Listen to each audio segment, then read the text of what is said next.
오늘 우리들에게 허락해 주신 하나님의 말씀은 고린도후서 5장 14절부터 21절까지의 말씀입니다. 그리스도의 사랑이 우리를 강권하시는도다. 우리가 생각하건대 한 사람이 모든 사람을 대신하여 죽었은즉 모든 사람이 죽은 것이라. 그가 모든 사람을 대신하여 죽으심은 살아있는 자들로 하여금 다시는 그들 자신을 위하여 살지 않고 오직 그들을 대신하여 죽었다가 다시 살아나신 이를 위하여 살게 하려 함이라. 그러므로 우리가 이제부터는 어떤 사람도 육신을 따라 알지 아니하노라. 비록 우리가 그리스도로 육신을 따라 알았으나 이제부터는 그같이 알지 아니하노라. 그런즉 누구든지 그리스도 안에 있으면 새로운 피조물이라. 이전 것은 지나갔으니 보라 새 것이 되었도다. 모든 것이 하나님께로서 났으며 그가 그리스도로 말미암아 우리를 자기와 화목하게 하시고 또 우리에게 화목하게 하는 직분을 주셨으니 곧 하나님께서 그리스도 안에 계시사 세상을 자기와 화목하게 하시고 그들의 죄를 그들에게 돌리지 아니하시고 화목하게 하는 말씀을 우리에게 부탁하셨느니라. 그러므로 우리가 그리스도를 대신하여 사신이 되어 하나님이 우리를 통하여 너희를 권면하시는 것 같이 그리스도를 대신하여 간청하노니 너희는 하나님과 화목하라. 하나님이 죄를 알지도 못하신 이를 우리를 대신하여 죄로 삼으신 것은 우리로 하여금 그 안에서 하나님의 의가 되게 하려 하심이라. 아멘. 우리는 은혜의 신앙 시리즈를 진행하고 있습니다. 은혜로 믿음을 주시고 구원받게 하신 예수님, 즉 은혜를 행하신 예수님, 우리를 품어주시고 당신 안에 속하게 하심으로 은혜를 지속하시는 예수님을 보았습니다. 그리고 우리를 은혜로 거룩하게 하신 예수님을 보았습니다. 지난주 말씀을 잠시 되새겨봅니다. 진리이신 예수님은 진리라고 확인하신 아버지의 말씀으로 제자들의 거룩을 위해 아버지께 기도하셨습니다. 이 기도는 우리에게도 적용됩니다. 예수님의 은혜로 우리를 거룩하게 하셨습니다. 우리는 세상에서 거룩함을 증명하는 거룩한 생활을 이어갑니다. 오늘은 은혜로 새롭게 하신 예수님을 보려고 합니다. 새롭게 했다라고 하는 것은 우리가 무엇인가 옛날 것에 옛 것에 매여서 살아간다는 조건을 갖습니다. 또 예수님이 우리에게 옛 것을 사라지게 한다는 의미입니다. 우리에게 옛 것이 있는데 그 옛 것을 우리 스스로 버릴 수 없는데 우리 예수님께서 우리에게 찾아오셔가지고 옛 것을 대신 버려주시고 우리를 새롭게 만들어 주셨다라고 하는 거죠. 우리가 가만히 있으면 우리는 옛날 것을 붙들고 옛날 것에 고수하고 그 옛날 것이 좋은 것 양 생각하고 살아가는데 은혜의 예수님께서 우리를 찾아와 주셔서 옛날 것의 올가미를 벗어내시고 우리를 새롭게 해 주시는 의미입니다. 그러면 우리에게 있는 옛날 것은 뭐고 또 우리를 제자리에 멈추게 하거나 뒤로 후퇴하게 하는 그 옛날 것은 과거의 것은 무엇일까요? 그것은 죄입니다. 또는 죄를 죄라고 규정하는 전통과 법을 의미합니다. 이 죄라고 하는 존재는요, 아주 다양하고 이해하기가 어렵습니다. 우리가 죄 이렇게 말하면 단순히 법을 어기는 겁니다. 법에서 이건 죄다라고 규정하면 그 어기는 것 자체가 죄입니다. 그런데 죄는요, 법을 어기는 것만 죄냐? 또 그것은 아닙니다. 세상의 법도요, 변합니다. 과거에는 죄가 되었지만 지금은 죄가 아닌 것들이 있습니다. 어떤 나라에서는 죄가 되지만 어떤 나라에서는 죄가 아닌 것도 있습니다. 어떤 나라에서는요, 남녀가 손 붙잡고 가는 거 죄가 아닙니다. 근데 어느 나라 가면 남녀가 손 붙잡고 가면 그거 죄입니다. 경찰이 득달같이 붙잡아 갑니다. 어디 가서는요, 교회에 모여서 찬양을 하면요, 절대로 죄가 아닙니다. 근데 어느 나라는 교회에 모여서 하나님께 예배드리면요, 그게 죄가 됩니다. 그래서 붙들려 갑니다. 그러니까 시대와 지역에 따라서 죄가 달라지게 됩니다. 그러니까 죄가 아니라 죄로 여기는 조항들이 죄를 정합니다. 그러니까 죄를 정하는 조항들이 사실 세상에 존재하고 있습니다. 일반적인 법이요, 죄를 확인하는 조항으로 이루어졌다면 성경에서는 율법 안에 죄를 규정하는 조항들이 있습니다. 그러니까 율법은요, 죄를 확인해주는 기능을 갖고 있습니다. 죄는요, 율법이 있기 전부터도 있었습니다. 하지만 사람들이요, 죄를 지어도 죄인 줄 몰랐습니다. 죄를 지어도 양심에 가책이 없고요, 죄를 지어도 이게 나쁜 일인지도 모르고 살았습니다. 하나님 앞에 죄를 지어도요, 무지해가지고 창피하지도 않고 수치스러워하지도 않고 괴로워하지도 않았습니다. 로마서 5장 13절을 봅니다. 죄가 율법이 있기 전에도 세상에 있었으나 율법이 없었을 때는 죄를 죄로 여기지 아니하였느니라. 죄를 죄로 여기지 않는 세상에 하나님께서 모세를 통해서 백성들에게 율법을 주셔서 사람들이 이제 율법을 알고 율법을 배우면 죄가 뭐냐라고 깨닫게 됐고, 이 율법을 알고 보니까 우리의 양심이 잘못된 걸 알았네. 이제 그러면 안 되지라고 생각하게 되었습니다. 그래서 로마서 3장 20절에 보면요, 율법은 죄를 깨닫게 하는 기능을 합니다. 사실 율법은요, 사람들에게 하나님을 잘 섬기는 마음, 하나님을 잘 섬기는 행위, 이것도 규정하고 있습니다.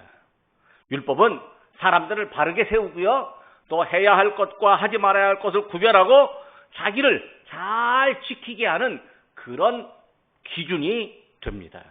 율법은 원래 선한 의도로 주어졌습니다. 바울은 디모데전서 1장 8절과 9절에서 이렇게 말합니다. 율법은 사람이 그것을 적법하게만 쓰면 선한 것임을 우리가 아노라. 알 것은 이것이니 율법은 옳은 사람을 위하여 세운 것이 아니요, 악한 사람 죄인을 위해서 세웠다라고 하는 거죠. 그러니까 율법을 주시고 율법이 존재하는 이유는요, 하나님 앞에 범죄하는 사람, 양심을 속이는 사람, 나쁜 짓을 하는 사람에게 깨닫고 돌아서게 하기 위함입니다. 문제는요, 사람들이 율법을 남용하거나 오용하게 되는 일입니다. 일부 지식인들, 율법을 공부하는 지식인들이 율법에 정통한 다음에 율법을 해석하고 적용하는데 그 해석과 적용을 독차지합니다. 그리고 율법을요, 자기들의 명예와 힘을 확보하는 도구로 삼아 버립니다. 예수님 당시에 바리새인들과 서기관들이 이런 일을 했습니다. 이들은 사람들에게 율법의 정신을 이해시키려 하지 않습니다. 율법의 정신이 예수님이 말씀하셨을 때는 하나님을 사랑하고 이웃을 사랑하는 것이 율법의 정신인데 그 정신을 이야기하지 않습니다. 율법의 조항만 들이대서 당신의 행동이 이 조항에 어긋나지? 그럼 죄야.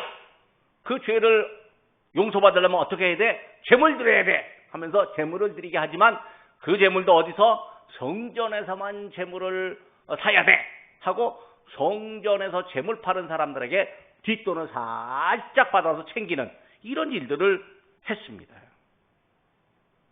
율법의 정신이 분명하게 있는데 그 정신보다는 그 하나님을 사랑하는 척하지만 오히려 사람들도 어렵게 만들어가고 있습니다. 그래서 사람들에게 율법의 기능을 망각하게 합니다. 율법의 기능은요, 하나님 앞에 바로 서게 하는 것인데 율법을 해석하고 적용을 독차지하는 사람들이 사람들에게 하나님 앞에 바로 서지 못하도록 합니다. 즉 소경이 소경을 인도하는 꼴이 되고 맙니다. 그들은요, 양심도 속이고 자기들이 하는 나쁜 일도 바르게 되는 일, 잘하는 일이라고 합리화를 합니다. 그리고 자기와 반대되는 의견이 있으면요, 율법을 들이대어서 죄라고 단정하고 맙니다. 심지어는 안식일에 병자를 고쳐주신 예수님을요, 죄인이라고까지 공격을 했습니다.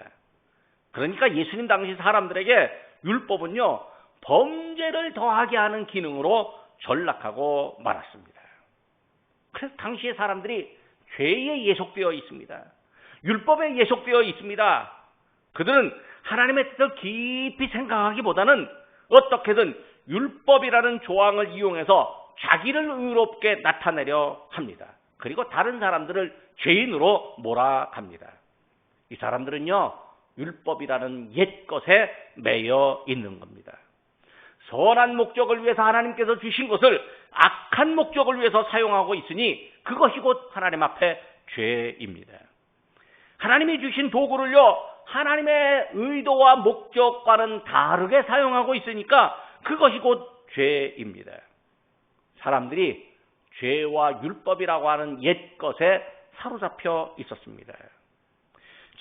죄와 율법에 사로잡혀 있는 사람들을요, 옛사람이라고 말합니다. 옛사람의 상태로는요, 세상이 더 좋아지지 않습니다. 옛사람으로 살면요, 앞으로 나아가는 것이 없습니다. 옛사람으로 살면 그대로 있거나 뒤로 물러갈 뿐입니다. 세상이 점점 타락하고 있는 것은요, 옛사람들이 더 크게 더 많이 활동하기 때문입니다. 여러분, 대한민국과 세계가 점점 살기는 좋아지는 것 같지만 어떤 사람들은 왜 이래? 테스형 왜 이래? 그래가면서 세상이 팍팍하다고 합니다. 왜 그럴까요? 옛사람들이 활동하고 있기 때문에 그렇습니다. 이때 하나님은 어떻게 하셔야 할까요? 하나님께서요, 사람들을 새롭게 하셔야 합니다. 즉 죄와 율법을 걷어내고 의와 은혜로 새롭게 해 주셔야 합니다. 하나님께서요, 옛사람을 지나가게 하시고 새 사람으로 만들어 주셔야 합니다. 하나님이 그 방법을 정하시고 그 방법대로 실행하셨습니다. 로마서 3장 21절입니다. 이제는 율법 외에 하나님의 한 의가 나타났으니 율법 외에 한 가지 의로움이 무엇이겠습니까? 로마서 3장 22절에 그 대답이 있습니다. 곧 예수 그리스도를 믿는 믿음으로 말미암아 모든 믿는 자에게 미치는 하나님의 의인이 차별이 없느니라. 예수님은요, 율법에 묶인 옛사람들을요, 자유롭게 새롭게 하는 기회를 갖고 오셨습니다. 이것은 죄를 사라지게 하는 은혜입니다. 로마서 5장 20절 뒷부분입니다. 죄가 더한 곳에 은혜가 넘쳤느니라. 자, 여러분, 세상에 죄악이 관영합니다. 하나님은요, 죄악이 관영한 세상에 아파하시면서 은혜를 주고 싶어 하십니다. 그 은혜를 받는 사람들이 누굴까요? 믿음 안에 있는 사람들입니다. 하나님의 의를 바라보는 사람들입니다. 하나님 앞에 회개하고 기도하고 예배드리며 찬송하는 사람들이 하나님의 은혜를 받고 그 은혜를 세상에 사용하게 됩니다. 하나님께서 죄인들을 의롭게 하는 방법을 예수님을 통해서 사용하셨습니다. 죄인이 의롭게 되는 것은요, 곧 옛사람이 새사람으로 변화되는 일입니다. 변화의 방법은요, 예수님을 믿는 믿음입니다. 갈라디아서 2장 16절입니다. 사람이 의롭게 되는 것은 율법의 행위로 말미암음이 아니요 오직 예수 그리스도를 믿음으로 말미암는 줄 알므로 우리도 그리스도 예수를 믿나니 이는 우리가 율법의 행위로서가 아니고 그리스도를 믿음으로써 의롭다함을 얻으려 함이라. 율법의 행위로는 의롭다함을 얻을 육체가 없느니라. 이것이 은혜입니다. 예수님이 오셔서 우리에게 믿음으로 의롭게 해주시는 은혜가 우리에게 왔습니다. 즉 우리에게 예수님의 은혜로 인해 새롭게 되는 은혜가 주어졌습니다. 본문에서는요, 우리를 향해서 새로운 존재라고, 새로운 피조물이라고 말을 합니다. 그것도요, 예수 그리스도 안에 있을 때 새로운 피조물입니다. 17절 말씀입니다. 그런즉 누구든지 그리스도 안에 있으면 새로운 피조물이라. 이전 것은 지나갔으니 보라 새 것이 되었도다. 율법에 묶여서 의를 행한다라고 하지만 오히려 그 율법에 의해서 죄를 짓는 이전의 옛사람들이 은혜에 의해서 지나갑니다. 그리고 새 사람이 되었습니다. 사도 바울이 우리를 향해서 예수 그리스도 안에 있으면 새로운 피조물, 즉 새 사람이 되었다라고 합니다. 가만히 내버려두면요, 새롭게 될 수가 없습니다. 사람의 노력으로도 새롭게 되는 것 같은데 그게 안 됩니다. 예수 그리스도의 은혜로 새 사람이 될 수가 있습니다. 이것이 우리에게 주어진 은혜입니다.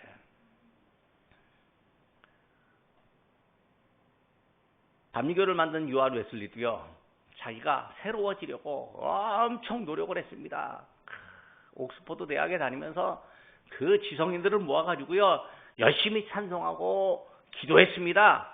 그러다가 받은 은혜가 있다라고 해서 미국으로 선교사를 갔습니다. 그때 선교하면서 하다가 잘 안 됐습니다. 쓰라린 실패를 딛고 돌아오는데 대서양 한가운데서 풍랑을 만났습니다.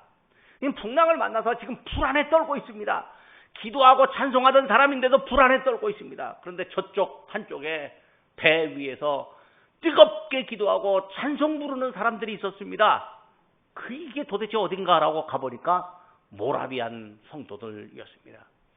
그 배 위에서 풍랑의 죽음의 위협 앞에서도 뜨겁게 찬송하고 기도하는 사람들을 보고요, 자기의 가슴이 뜨거워지는 것을 느꼈습니다. 그리고 아하, 내가 내 의지로 찬송하고 기도했지만 내 가슴이 뜨거워지는 것 같지만 내 힘으로 뜨거워지는 것은 나를 변화시키는 것이 아니로구나 하는 것을 알게 되었고, 위로부터 오는 은혜로 내가 뜨거워진다. 위로부터 오는 성령의 능력으로 내가 뜨거워진다. 그리고 그 뜨거운 사람이 복음을 전했을 때에 전 세계를 향한 선교사의 역할을 하게 되었습니다. 여러분, 믿음의 선진들도요, 자기 노력으로 안 되는 것, 은혜로 새롭게 되었다는 것을 고백합니다. 오늘 본문에는요, 예수님이 옛사람이었던 우리를 새 사람으로 만드시는 구체적인 방법을 몇 가지로 이야기합니다. 첫째로는 한 사람을 세워서 옛사람들을 새롭게 만드시는 일입니다. 여기 한 사람은요, 하나님의 아들인데 육체를 입고 세상에 오신 예수님을 말합니다. 그 예수님이 당신의 목숨을 바쳐서 사람을 사랑하셨습니다. 예수님이요, 당신의 목숨을 내어놓고 나를 사랑해 주셨습니다. 예수님이 죽으신 이유를 아는 사람은요, 그 사랑에 감격해 합니다. 그 사랑만 생각하면요, 울컥해집니다. 어떻게든지 그 사랑을 다른 사람들에게 알려주고 싶고 세상에 더 많은 사람들에게 그 사랑이 알려지면 좋겠다고 생각합니다. 그래서 그리스도의 사랑이 나를 강권한다고 믿습니다. 예수님이 우리를 어떻게 사랑하셨습니까? 우리의 죄를 없애시려고 의로우신 예수님이 우리 죄를 대신 지시고 십자가에 못 박혀 죽으셨습니다. 죄를 갖고 옛사람으로 사는 모든 인류는요, 하나님의 버림을 받아야 마땅합니다. 그런데 예수님께서 대신 죽으심으로 인류가 하나님의 사랑 안에 살 수 있게 되었습니다. 내가요, 우리 예수님의 대신 죽으심으로 하나님의 사랑 안에서 내가 살 수 있게 되었습니다. 우리 모두가 하나님의 사랑 안에서 살 수 있게 되었습니다. 십자가에 달린 예수님이 마치요, 하나님으로부터 버림받은 것처럼 보일 때가 있습니다. 왜? 세상에서 힘들고 고통당하면요, 하나님 왜 이러세요? 내가 하나님 잘 믿는데 하나님 왜 나를 이렇게 아프게 하십니까? 라고 한탄할 수도 있습니다. 예수님도 탄식했습니다. 엘리 엘리 라마 사박다니, 나의 하나님 어찌하여 나를 버리시나이까? 하지만요, 하나님은 아들 예수님을 버리지 않으셨습니다.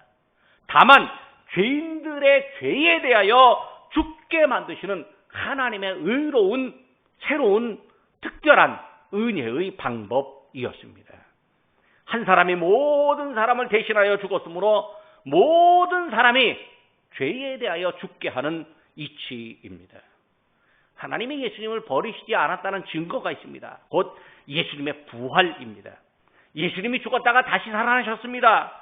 예수님의 죽으심도 하나님의 뜻이었고 다시 살아남도 하나님의 뜻이었습니다. 예수님의 죽으심은 우리의 죄를 대속하기 위한 죽으심이었고, 다시 살아나심은 우리에게 생명 주심을 확인하는 일이었습니다. 우리에게 믿음으로 생명을 얻었다는 확신이 있어야 하는데, 예수님의 부활을 믿으면 그 확신이 생깁니다. 생명 주심도 은혜이고 확신하게 됨도 은혜입니다. 예수님의 죽으심과 부활은요, 사람들이 살아가는 방향을 바꾸어 버립니다. 믿기 이전에는 자기 생각대로 살고 자기 중심으로 살아갑니다. 그런데 믿은 이후에는 부활하신 예수님을 중심으로, 그 부활하신 예수님을 내 중심의 주인으로 모시고 예수님을 위해서 살아갑니다. 예수님을 위해서 살아가는 게 은혜입니다.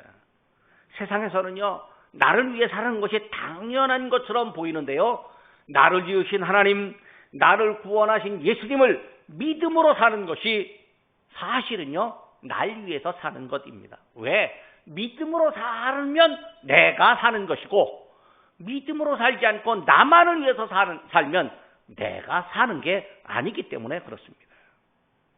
예수님이 주신 은혜에 기반해서 사는 일이 우리 자신에게도 가장 큰 은혜입니다. 둘째로, 예수님이 옛사람을 새사람으로 바꾸시면 우리에게는 사람을 바라보는 관점이 바뀝니다. 사람과의 관계를 세우는 방법도 바뀝니다. 이것이 옛사람을 새사람으로 바꾼 증거가 됩니다. 바울은 과거에 예수님을 핍박하던 사람이었습니다. 그러던 그가 예수님의 부르심을 받고 사도가 되었습니다. 바울은 이전에 사람을 알고 관계를 세울 때 율법이 중심이었습니다. 율법, 즉 죄를 알게 하는 율법, 옛사람이 중심이었습니다. 바울은요, 율법 중심은 육신 중심이라고 생각합니다. 왜냐하면 율법을 지킴으로 나 율법을 이렇게 지켰다 해서 자기 의를 세우고 자기의 의로움을 자랑하는 일이 되기 때문에 그렇습니다. 사람들이 은혜로 받은 율법은요, 육신을 위해서 사용하고 말았습니다. 바울은 예수님을 믿은 이후에 율법이 곧 육신을 위한 일이라고 하는 것을 깨달았습니다. 은혜는 육신을 위한 일이 아니라 주님을 위한 일인데, 오히려 우리 육신에게도 의롭고 기쁜 일이 됩니다. 그래서 바울은요, 사람과의 관계를 세우는 방법을 바꿨습니다. 그리고 예수님을 아는 방법도 바꿨습니다. 오늘 16절 말씀입니다. 우리가 이제부터는 어떤 사람도 육신을 따라 알지 아니하노라. 비록 우리가 그리스도도 육신을 따라 알았으나 이제부터는 그같이 알지 아니하노라. 사람을 사귀는 방법이 바뀌면요, 옛사람이 새사람 됩니다. 예수님을 아는 방법이 바뀌면요, 옛사람이 새사람 됩니다. 이 사람은 죄인이었으나 새사람은 의인입니다. 새사람은 하나님의 의를 나타냅니다. 21절 말씀입니다. 하나님이 죄를 알지도 못하신 이를 우리를 대신하여 죄로 삼으신 것은 우리로 하여금 그 안에서 하나님의 의가 되게 하려 하심이라. 죄를 모르는 예수님이 죄인의 모습으로 나타났습니다. 왜 그럴까요? 우리를 의롭게 만드시기 때문입니다. 세상에서는요, 저마다 자기 유익을 위해서 사람을 만납니다. 세일즈하는 사람들요, 물건 팔아 돈 벌려고 사람 만납니다. 예수님을 믿는 일조차도요, 세상에서 복을 누리고자 하는 사람들이 있습니다. 어떤 사람들이 일부러 큰 교회 찾아갑니다. 은혜가 있는지도 모르고 찾아갑니다. 왜 그럴까요? 거기서 사람 사귀면 그 사람들이 내 고객이 된다라고 생각하고 찾아갑니다. 그래서 큰 교회가 더 크게 부흥하는지도 모르겠습니다. 근데 그건 영적 부흥이 아니라 육신적인 생각을 갖고 그냥 사람만 많이 모일 수 있는 거죠.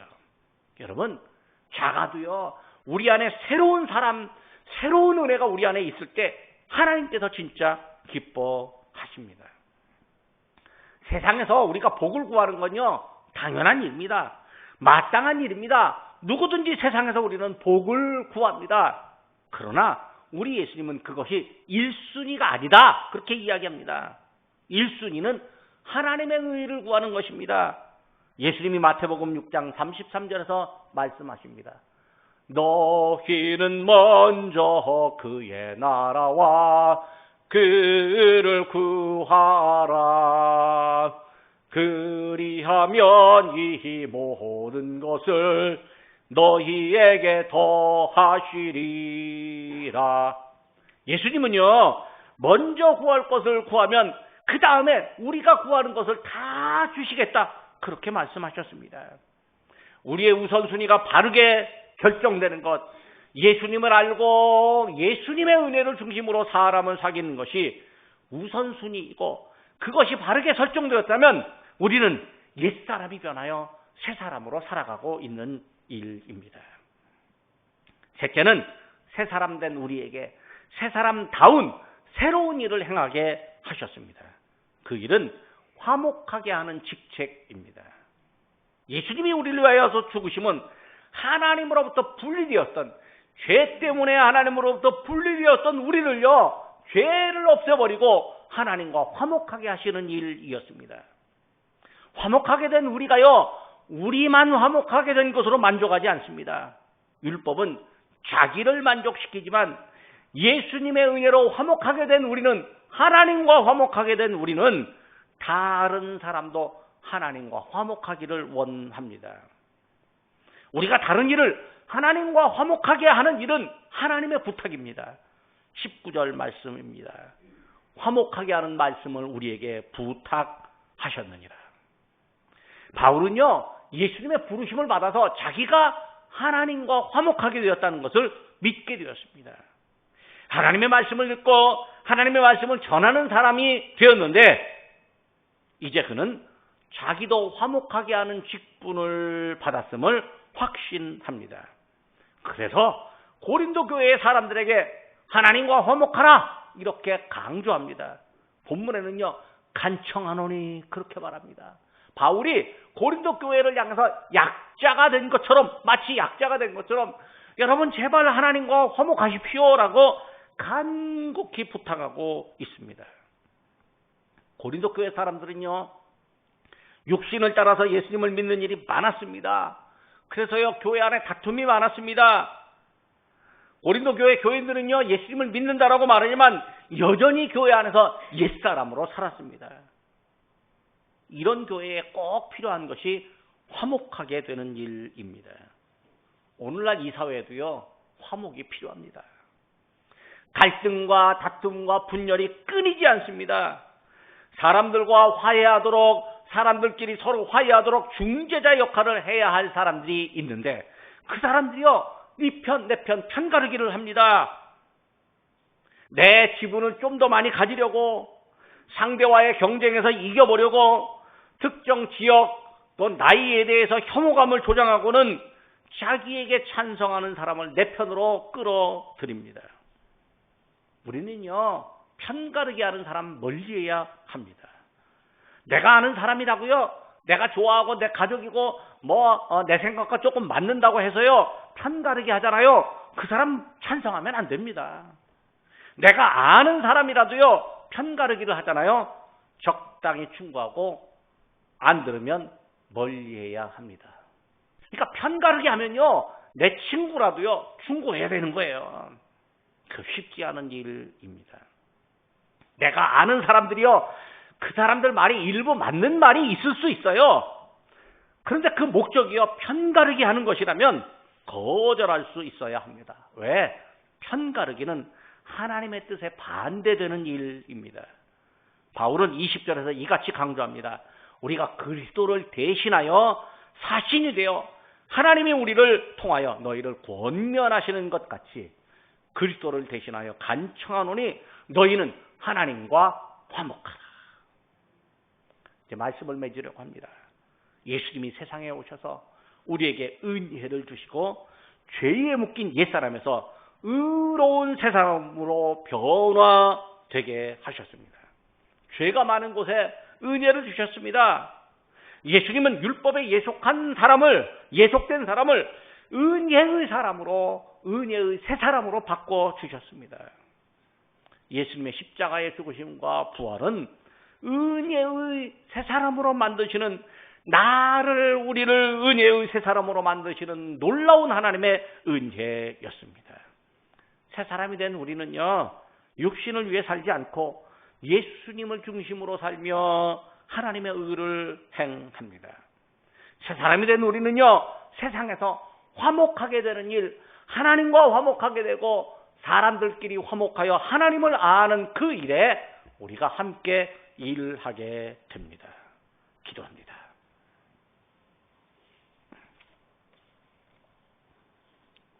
저희를 그리스도 안에서 새로운 피조물로 만드신 하나님 아버지, 오늘 저희에게 옛사람을 벗어버리고 새 사람이 되게 하신 은혜를 확인시켜 주시니 감사합니다. 사람이 만든 각종 법률과 전통을 지키는 와중에서 그것에만 매몰되어 하나님께서 허락하신 은혜의 법에는 순종하지 못했던 저희를 발견하게 하시니 감사합니다. 저희를 넘어뜨리는 죄를 분별하지 못하여 마치 진리인 양 따르던 저희들을 깨닫게 하시니 감사합니다. 이제 진리 대신 예수님을 따르게 하시니 감사합니다. 하나님의 말씀을 진리로 믿게 하시니 감사합니다. 예수님의 은혜 안에서 저희를 의로운 사람으로 거듭나게 하셔서 새로운 피조물로 만드시니 감사합니다. 이제 저희가 예수님의 사랑하심과 은혜 안에서 살기를 원합니다. 우리 생활이 어려워서 마치 하나님의 버림을 받는 것 같은 아픔이 있어도 하나님께서 결코 버리지 아니하심을 저희가 믿습니다. 독생자 예수님의 부활하심을 믿고 저희는 육신을 따라 살지 아니하고 예수 그리스도를 중심으로 살아가게 하여 주옵소서. 사람을 사귀고 만날 때도 육신이 아닌 그리스도 은혜 안에서 신뢰의 관계를 세우게 하옵소서. 은혜로 새롭게 된 저희에게 하나님과 화목하게 하셨으니 감사합니다.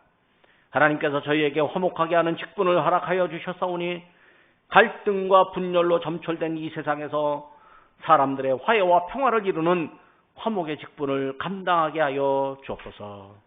예수님의 이름으로 기도드립니다. 아멘.